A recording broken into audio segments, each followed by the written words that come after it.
আজকে আপনি আমার এই ভিডিওটি যে মোবাইল ফোন দিয়ে দেখছেন, আপনি চাইলে সেই মোবাইল ফোন দিয়েই কিন্তু আপনার আধার কার্ডটি ডাউনলোড করে নিতে পারবেন। খুবই সহজ, খুবই সিম্পল স্টেপের মাধ্যমে আপনি চাইলে আপনার যে অরিজিনাল আধার কার্ডটি আছে এই আধার কার্ডটি আপনার মোবাইল ফোনের মাধ্যমে ডাউনলোড করতে পারবেন এবং সেই আধার কার্ডটি যে কোনো সাইবার ক্যাফে বা যে কোনো ফ্রেন্ডকে আপনি শেয়ার করতে পারবেন বা যে কোনো অনলাইন সেন্টারে যেয়ে সেটা প্রিন্ট আউট করে কিন্তু আপনি ব্যবহার করতে পারবেন। হতে পারে আপনার আধার কার্ডটি কোনো জায়গায় হারিয়ে গেছে, হতে পারে আপনার আধার কার্ডটি কোনো সাইবার ক্যাফে বা কোনো আধার সেন্টারে যেয়ে আপনি আপডেট করতে দিয়েছেন, সেই আধার কার্ডটি আপনি চাইলে আপনার মোবাইল ফোন দিয়ে খুব সহজে ডাউনলোড করে নিতে পারবেন। তো ডাউনলোড করা খুবই সহজ। আপনার আধার কার্ডটি ডাউনলোড করার জন্য আজকের এই ভিডিওটি কিন্তু আপনাকে শুরু থেকে শেষ পর্যন্ত মনোযোগ সহকারে দেখবেন। প্রত্যেকে রিকোয়েস্ট করবো কেউ কিন্তু ভিডিওটি টেনে টেনে দেখবেন না, তাহলে কিন্তু অনেক কিছু মিস করে যাবেন। আমি কিন্তু আরও অনেক কিছু কথা বলবো ভিডিওর মধ্যে, সেই কথাগুলিকে ফলো করবেন। তো চলুন না দেরি না করে আজকে ভিডিওটি শুরু করা যাক। হ্যালো বন্ধুরা, আপনাদের টেকনো রিজাবল ইউটিউব চ্যানেল এবং আমি আপনাদের সাথে রয়েছি সৈয়দ রিজাবল। তো চলুন স্টার্ট করা যাক। তো মোবাইল ফোনের মাধ্যমে আপনার আধার কার্ডকে ডাউনলোড করার জন্য সর্বপ্রথম আপনাকে একটি ব্রাউজার ওপেন করতে হবে। আপনি চাইলে যে কোনো ব্রাউজার ওপেন করতে পারেন। যেহেতু আমার সামনে গুগল ক্রোম ব্রাউজারটি এখানে অ্যাভেলেবেল রয়েছে, তো আমি গুগল ক্রোম ব্রাউজারের মধ্যে ওয়ান ক্লিক করব। তো আমি সরাসরি আপনাদের সামনে গুগল ক্রোম ব্রাউজারটি ওপেন করে দিলাম। তো গুগল ক্রোম ব্রাউজারটি ওপেন করার পর আপনি কি করবেন, সরাসরি এখানে সার্চ করতে হবে ইউআইডিএআই। সার্চ করার পর আপনার সামনে কিন্তু অফিসিয়ালি ইউআইডিআই যে ওয়েবসাইটটি আছে, অর্থাৎ আধার কেন্দ্রের যে ওয়েবসাইটটি আছে সেই ওয়েবসাইটের মধ্যে আপনি প্রবেশ করবেন। তার ফাঁকে একটা কথা বলে রাখি, আপনি একই সেম প্রসেস ফলো করে কিন্তু কম্পিউটার বা ল্যাপটপ দিয়েও ডাউনলোড করতে পারবেন।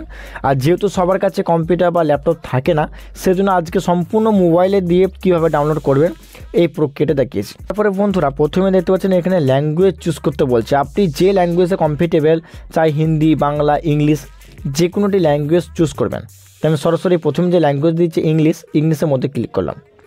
তো প্রথমে আমি ইংলিশ ল্যাঙ্গুয়েজে ক্লিক করলাম। আপনি চাইলে হিন্দি ক্লিক করতে পারেন, বা আপনি যদি আসামিয়া ভাষা জানেন সে ভাষাতে ক্লিক করতে পারেন, বা আপনি যদি বাংলা জানেন সে বাংলা ভাষাতেও ক্লিক করতে পারবেন। তো তারপরে ওয়েবসাইটের মধ্যে চলে এলাম প্রথমেই। তো ওয়েবসাইটের মধ্যে আসার পর ঠিক এরকম আপনার সামনে ইন্টারফেস আসবে। এখান থেকে সরাসরি আপনি কী করবেন, যে কোনো একটা লিঙ্কে ক্লিক করতে পারেন, অথবা এখানে দেখতে পাচ্ছেন ডাউনলোড আধার বলে একটি অপশান চলে আসবে, একটু খুঁজে নেবেন। তো ডাউনলোড আধারের মধ্যে ক্লিক করে দিলাম। তো আপনি সেম একইভাবে এই ডাউনলোড আধার যে অপশানটি আছে এই অপশানের মধ্যে ক্লিক করে দেবেন। ডাউনলোড আধারের মধ্যে ক্লিক করার পরে আপনার সামনে কিন্তু এরকম চলে আসবে ওয়েলকাম টু মাই আধারের যে ওয়েবসাইট সেটি ওপেন হয়ে গেল। তারপর আপনাকে এখানে লগ ইনের মধ্যে ক্লিক করতে হবে। এই লগ ইন বাটনের মধ্যে ক্লিক করে দেবেন।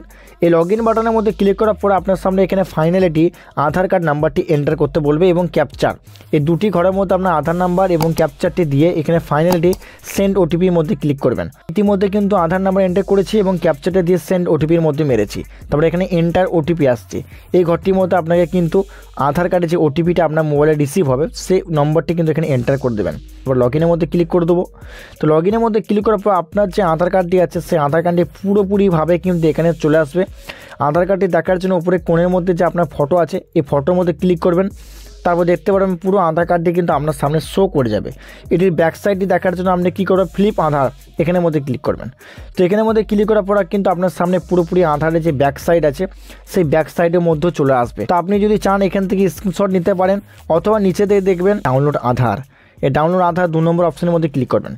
তো এখানে ক্লিক করার পর আপনার সামনে এরকম একটি ইন্টারফেস আসবে। এখান থেকে দেখবেন ডু ইউ ওয়ান্ট মাস্কড আধার। আপনি যদি এখানে ক্লিক করেন তাহলে কিন্তু আপনার ছবি বা নাম কিছু মিসম্যাচ হতে পারে। এখানে ক্লিক করার কোনো প্রয়োজন নেই।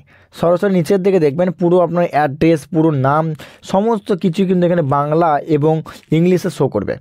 তারপর নিচের দিকে একটা অপশান দেখতে পাবেন ডাউনলোড আধার, ফাইনালি এখানে ক্লিক করবেন। তো এখানে ক্লিক করার পর তারা কিছুক্ষণ প্রসেসিং নেবে। প্রসেসিং নেওয়ার পর ওরা ইউআইডিআই ওয়েবসাইটের তরফ থেকে আমার পুরো আধার কার্ডটি ডাউনলোড করে আমার মোবাইলের মধ্যে চলে আসবে। যখনই নোটিফিকেশান প্যানেলটি নামাবেন তখনই দেখতে পাবেন আপনার মোবাইলে কিন্তু গুগল ক্রোম ব্রাউজার থেকে একটি পিডিএফ ডাউনলোড হয়েছে, যেখানে লেখা আছে ই আধার। আপনি এখানের মধ্যে ক্লিক করবেন। তো এখানের মধ্যে ক্লিক করার পর আপনার সামনে সরাসরি কিন্তু এরপরে আপনার সামনে আধার কার্ডটি ওপেন হবে। আধার কার্ডটি ওপেন করার জন্য একটি পাসওয়ার্ড চাইবে। পাসওয়ার্ড কীভাবে আমি এন্টার করবেন তা বলে দিচ্ছি আপনাকে। পাসওয়ার্ড হচ্ছে আপনার যে নাম আছে পুরো নেম, সে পুরো নেমের কিন্তু প্রথম 4টে অক্ষর দেবেন বড় হাতের। তারপরে আপনার যে ডেট অফ বার্থের ইয়ারটি আছে সালটি, সে সালটি দেবেন।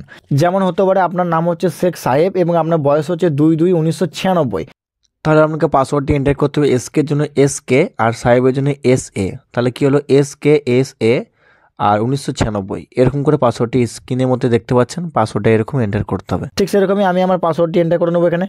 তো যখনই আপনি ওপেনের মধ্যে ক্লিক করবেন তখন কিন্তু সরাসরি আপনার সামনে কিন্তু আপনার পুরো আধার কার্ডটি আপনার মোবাইলের মধ্যে চলে আসবে। এভাবে আপনি জুম করে কিন্তু পুরো আধার কার্ডে মজা নিতে পারবেন, স্ক্রিনশট নিতে পারবেন এবং আপনি চাইলে এই পিডিএফটিকে যে কোনো ব্যক্তিকে আপনি হোয়াটসঅ্যাপে সেন্ড করতে পারবেন। তার জন্য উপরে থ্রি লাইনে ক্লিক করবেন, এখান থেকে সেন্ড ফাইল। তো বন্ধুরা, এই ছিল মূলত আজকের এই ছোট্ট ভিডিও। আশা করছি ভিডিওটি দেখে আপনি আধার কার্ড কীভাবে ডাউনলোড করতে হয় এই প্রক্রিয়াটি শিখতে পেরেছেন। যদি এখনও আপনার মনে কোনো ডাউট থাকে অবশ্যই আমাকে এই ভিডিওর নিচে কমেন্ট করে জানাতে ভুলবেন না যে আপনার কোন জায়গায় প্রবলেম হয়েছে।